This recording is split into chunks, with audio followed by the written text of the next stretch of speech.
एक गांव में बाबूलाल नाम का एक व्यक्ति रहता था। वो गांव में छोले भटूरे का ठेला लगाया करता था। बाबूलाल बहुत दयालु व्यक्ति था और उसके छोले भटूरे काफी लोकप्रिय भी थे। बाबूलाल गरीबों को मुफ्त में ही छोले भटूरे खिलाता था। बाबूलाल की पत्नी निर्मला हर बार की तरह आज भी शाम को बाबूलाल से झगड़ा कर रही थी। अजी, मैं आपको समझा समझा कर तंग आ चुकी हूँ, लेकिन आप हो कि मेरी बात एक भी नहीं सुनते। आधे से ज्यादा तो छोले भटूरे तो आप मुफ्त में बांट देते हो। अगर ऐसा ही हाल रहा तो वो दिन दूर नहीं कि जब हमें कटोरा लेकर घर घर जाकर भीख मांगना पड़ेगा। मैंने तुमसे कितनी बार कहा है अनीता, रोज रोज मुझसे झगड़ा मत किया करो। तभी बाबूलाल के घर पर उसका दोस्त गज्जू अपनी पत्नी आशा के साथ आ गया। अरे बाबूलाल भाई, कैसे हो? सुना है कल मोहनलाल तुमसे बड़ी अकड़ में बात कर रहा था। बोल रहा था कि तुमने उसे 1 महीने से पैसे नहीं दिए। अगर कुछ दिनों में तुमने उसके पैसे नहीं चुकाए तो वो तुम्हारा ठेला भी जब्त कर लेगा और मारेगा अलग से। भाई साहब, आप तो इनके दोस्त हैं, आप ही क्यों नहीं समझाते इन्हें कुछ? मैं तो समझा समझा कर तंग आ चुकी हूँ।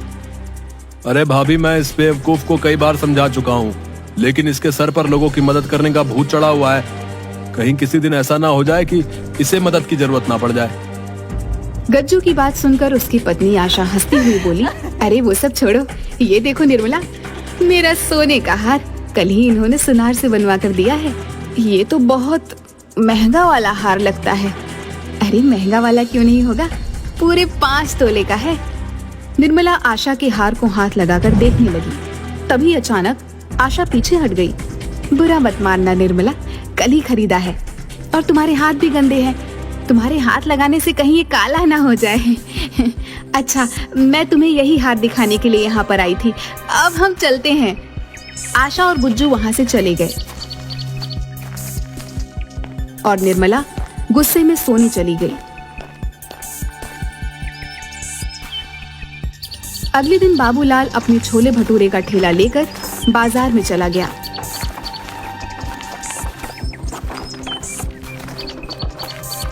बाबूलाल के बगल में ही मुखिया का खास आदमी नरेश भी ठेला लगाता था। नरेश बाबूलाल को देखकर गुस्से से बोला, क्या आज भी अपने छोले भटूरे मुफ्त में बांटेगा? नरेश भैया, मैं सिर्फ गरीबों से पैसे नहीं लेता। अबे बेवकूफ, छोले भटूरे कौन से यहाँ पर कार वाले खाने आते हैं? सब गरीबी खाने आते हैं। तेरी ये गरीबों को मुफ्त में खिलाने की आदत मुझे बर्बाद कर दे रही है। ये तो कोई बात नहीं हुई नरेश भैया। किसी गरीब को खाना खिलाना तो पुण्य का काम होता है। लगता है तू ऐसे नहीं मानेगा। तेरी मुखिया से शिकायत करनी पड़ेगी। इतना कहकर नरेश अपना ठेला लेकर मुखिया के पास चला गया।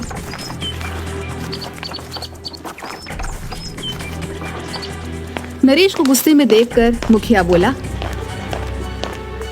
क्या बात है नरेश, आज इतने गुस्से में क्यों है? मुखिया जी, वो बाबूलाल मेरे ही बगल में ठेला लगाकर लोगों को मुफ्त में खाना खिला देता है। अब आप ही बताओ, जब लोगों को मुफ्त में छोले भटूरे खाने को मिलेंगे तो भला मुझसे वो क्यों खरीदेंगे? मेरा बहुत नुकसान हो रहा है। नरेश की बात सुनकर मुखिया गहरी सोच में डूबकर बोला, तो चिंता मत कर, इसका उपाय है मेरे पास। इस बाबूलाल को गरीबों को खिलाने की बहुत आदत है ना। आज के बाद इसके पास इतने गरीब लोग आएंगे कि ये बाबूलाल उन्हें खिलाते खिलाते कंगाल हो जाएगा। मैं आपकी बात का मतलब नहीं समझा। अगर तू समझता होता तो तू मेरी जगह होता ना। बस तू निश्चिंत होकर यहाँ से चला जा। चल। नरेश वहाँ से चला गया।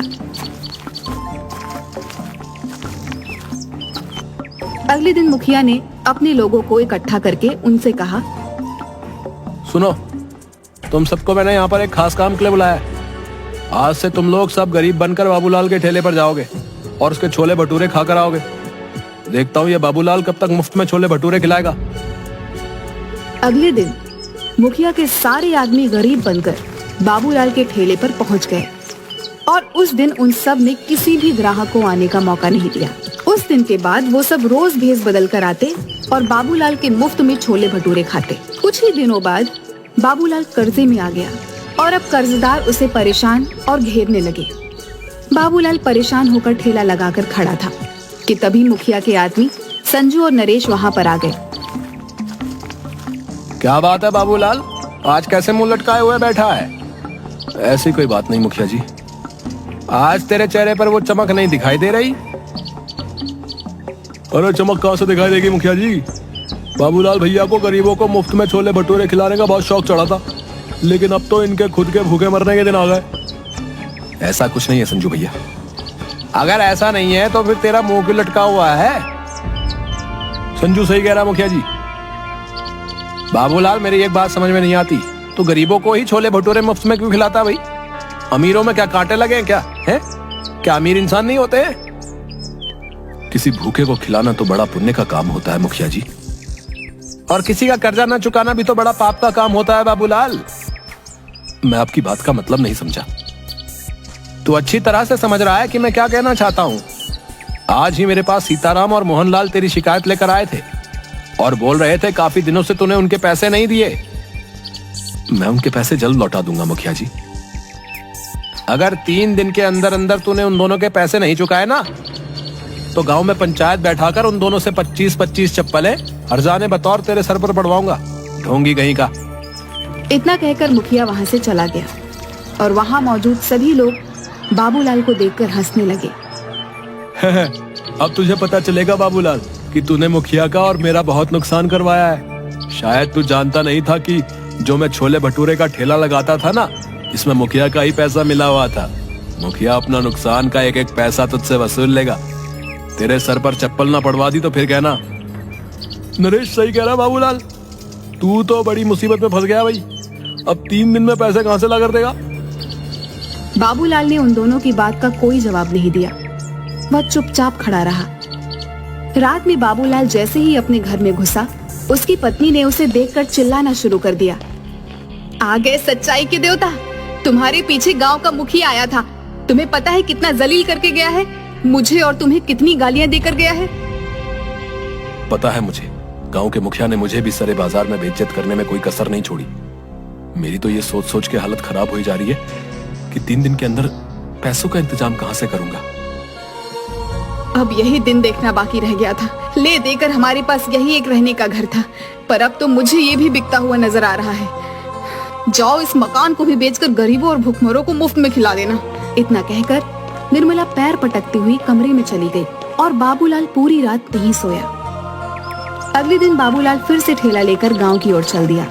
बाबूलाल आज बहुत उदास था। वह अपना ठेला एक बरगद के पेड़ के पास खड़ा करके रोने लगा। हे भगवान, मैंने सुना था कि तू हमेशा दयालु लोगों की मदद करता है।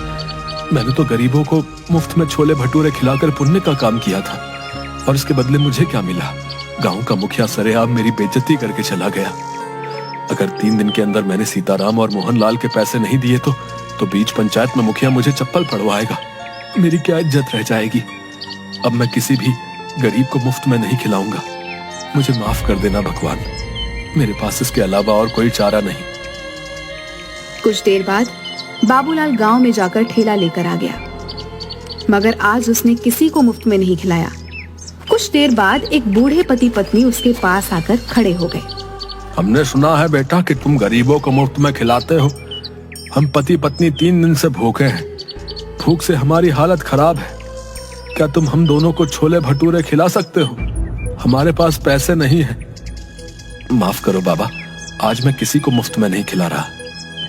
बाबूलाल की बात सुनकर वहां पर खड़े हुए लोग बाबूलाल को देखकर हंसने लगे। ठीक है बेटा, जैसी तुम्हारी मर्जी। मैं तो किसी भी प्रकार से भूखा रह लेता हूँ, लेकिन ये मेरी पत्नी कुछ दिनों से बीमार भी चल रही है। तुम ऐसे ही कुछ खिला दो। मेरी मजबूरी समझो बाबा, मुझसे किसी को भूखा नहीं देखा जाता, लेकिन आज मैं बहुत मजबूर हूँ। अगर आज भी मैंने मुफ्त में खिला दिया तो मेरी बहुत ज्यादा बदनामी और बेइज्जती हो जाएगी। मेरे पास पैसे तो नहीं है बेटा, लेकिन हाँ, कुछ मिट्टी के कंकड़ पड़े हुए हैं। तुम उन मिट्टी के कंकड़ों के बदले मुझे और मेरी पत्नी को छोले भटूरे खिला सकते हो। बाबा, मैं भला मिट्टी के कंकड़ों का क्या करूंगा? मुझे पैसों की जरूरत है। गरीब की दी हुई कोई भी चीज बेकार नहीं होती बेटा।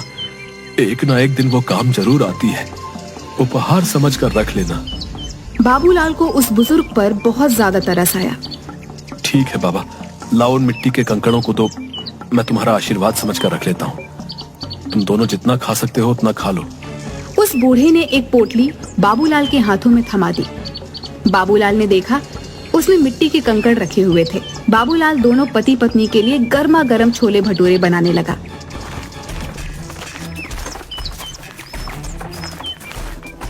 तभी वहाँ पर ठेला लगाकर खड़ा हुआ नरेश बाबूलाल से बोला, अरे इन मिट्टी के कंकड़ों से तू भला कैसे सीताराम और मोहनलाल का कर्जा चुकाएगा रे? बेवकूफ आदमी, इतनी बेइज्जती होने के बाद भी तेरी कुछ समझ में नहीं आया?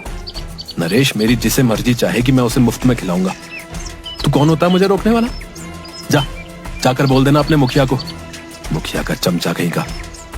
3 दिन बाद जब मुखिया उन दोनों से तेरे सर पर चप्पलें पड़वाएगा ना, उस दिन मैं तुझसे बात करूंगा। हाँ, मुझे भगवान पर पूरा विश्वास है, वो दिन कभी नहीं आएगा। इतना कहकर बाबूलाल फिर से छोले भटूरे बनाने लगा, मगर देखते ही देखते वह बूढ़े पति पत्नी बाबूलाल के सारे छोले भटूरे खा गए। बाबूलाल जरा सा चेहरा लिए उन्हें देखता रह गया। उसने देखा उसके ठेले पर अब कुछ भी नहीं बचा था।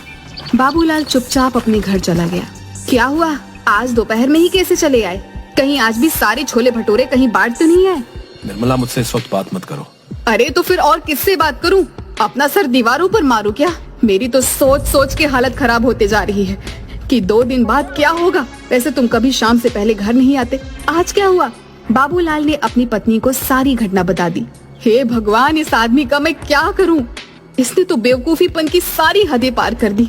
अरे उन दोनों को सारे छोले भटूरे खिलाने की क्या जरूरत थी? मुझे क्या पता नहीं था? मुझे लगा था कि वो 2 या 3 से ज्यादा नहीं खाएंगे, लेकिन उन्होंने तो देखते ही देखते सारा ठेला साफ कर दिया। लाओ, मुझे भी दिखाओ आखिर उन दोनों ने कौन सी मिट्टी के कंकड़ दे दिए हैं जिसके बदले तुम आज सारे छोले भटूरे उनमें लुटा कर आ गए। वहाँ पर खड़े लोग तुम्हारा मजाक गलत नहीं उड़ा रहे थे। भला कोई मिट्टी के कंकड़ के बदले छोले भटूरे खिलाता है क्या? मैंने उन मिट्टी के कंकड़ के बदले उन्हें छोले भटूरे नहीं खिलाया अनीता। उन दोनों के चेहरे से साफ लग रहा था कि वो कई दिन से भूखे हैं। लाओ दो मुझे, मैं भी तो देखूं उन गरीबों के उपहार में ऐसा क्या है। बाबूलाल ने उदास मन से वह पोटली अपनी पत्नी को दे दी और पोटली में कंकड़ देखकर निर्मला गुस्से से चीखते हुए बोली, हाय राम, अब इस कंकड़ का क्या करूं? लगता है तुम्हारी किस्मत में सीताराम और मोहनलाल के हाथों चप्पल खाना ही लिखा है। अब जो होगा देखा जाएगा निर्मला। अगर भगवान ने मेरी किस्मत में गांव वालों के सामने मेरी बेइज्जती ही लिखी है तो उसे कोई नहीं बदल सकता। बाबूलाल वहाँ से चला गया और 2 दिन बाद बाबूलाल पंचायत में सर झुकाए खड़ा था। क्यों रे बाबूलाल, पैसे लाया है? इंतजाम नहीं हो पाया मुखिया जी, कुछ दिन की मोहलत और दे देते। वो तो हम तुझे जरूर देंगे, मगर सीताराम और मोहनलाल के हाथों चप्पल तो खा ले। ऐसा मत कीजिए मुखिया जी, मेरी बेइज्जती हो जाएगी। मैं किसी को मुंह दिखाने के लायक नहीं रहूंगा। क्या हुआ, उस दिन तो बड़ा मुंह चला रहे थे, मार खाने की नौबत आई तो अब इज्जत की दुहाई दे रहे हो? मुखिया सीताराम और मोहनलाल की ओर देखकर बोला, देखते क्या हो, मारो इस दानवीर को चप्पलों से। बड़ा दानवीर बना फिरता है, मक्कार कहीं का। मुखिया की बात सुनकर मोहनलाल और सीताराम बाबूलाल को चप्पलों से मारने ही वाले थे कि तभी वहाँ पर बाबूलाल की पत्नी निर्मला आ गई। खबरदार, जो मेरे पति को किसी ने हाथ भी लगाया। क्यों रे बाबूलाल की पत्नी, तुझे पता नहीं तेरे पति ने दोनों से कर्जा लिया था? तेरी इतनी हिम्मत कि तू मुखिया के आदेश को चुनौती दे? मुखिया की बात सुनकर निर्मला ने मोहनलाल और सीताराम के पैसे मुखिया के मुंह पर मार दिए। ये लो, पकड़ो इन दोनों के पैसे। आइंदा मेरे पति के ऊपर आंख उठाकर भी नहीं देखना। तू ये पैसे कहाँ से लेकर आई? तुम्हें इससे मतलब? तुम्हें इनके सारे पैसे चाहिए थे ना, और इनके पैसे मैंने तुम्हारे मुंह पर मार दिए। बाबूलाल निर्मला के पास पैसे देखकर हैरान रह गया। बाबूलाल ने आहिस्ता से निर्मला से पूछा, निर्मला, तुम ये पैसे कहाँ से लेकर आई? घर चलो, मैं तुम्हें सब बताती हूँ। बाबूलाल निर्मला के साथ घर पर आकर बोला, अब बताओ भी निर्मला, तुम ये पैसे कहाँ से लेकर आई? आज जब तुम्हें मोहनलाल और सीताराम पकड़कर ले गए थे तो मैं फूट फूट कर रो रही थी। रोते हुए मुझे अचानक गुस्सा आ गया और मैंने गुस्से में वो पोटली बाहर फेंकने के लिए निकाली जिसमें कंकड़ थे। मगर जैसे ही उस पोटली में से कंकड़ फेंके तो उसमें से कंकड़ नहीं बल्कि बेशकीमती हीरे निकले। मैं तुरंत एक हीरा गिरवी रखकर पैसे ले आई और मुखिया के मुंह पर मार दिए। निर्मला की बात सुनकर बाबूलाल हैरान होकर बोला, लेकिन उसमें तो कंकड़ पत्थर थे। मैं भी हैरान रह गई थी। बहुत सोचने के बाद मुझे एहसास हुआ कि शायद वो दोनों बूढ़े पति पत्नी कोई मायावी लोग थे जो तुम्हारी मदद करने आए थे। निर्मला ने इतना कहा ही था कि तभी दरवाजे पर दस्तक हुई। निर्मला उन हीरों को देखने में खोई हुई थी। बाबूलाल ने जाकर दरवाजा खोल दिया। दरवाजे के बाहर वही बूढ़े पति पत्नी थे जो बाबूलाल की ओर देखकर मुस्कुरा रहे थे। आप दोनों कौन हैं? हम दोनों देव हैं। 2 दिन पहले तुम जिस बरगद के पेड़ के नीचे खड़े होकर भगवान से बातें कर रहे थे, हम दोनों तुम्हारी बातें सुन रहे थे। हमें लगा कि तुम्हारी मदद करनी चाहिए। मैं आप दोनों का कैसे शुक्रिया अदा करूं? अगर तुम्हें हमारा शुक्रिया अदा करना है तो एक बात ध्यान रखना, इन हीरो को बेचने के बाद तुम बहुत ज्यादा अमीर हो जाओगे, लेकिन कभी भी गरीबों को खाना खिलाना मत भूलना। चाहे कितनी भी अड़चने आए, चाहे कितनी भी परेशानियां आए, याद रखना भगवान उस व्यक्ति को बहुत ज्यादा पसंद करता है जिसके दिल में दूसरों के लिए दर्द होता है।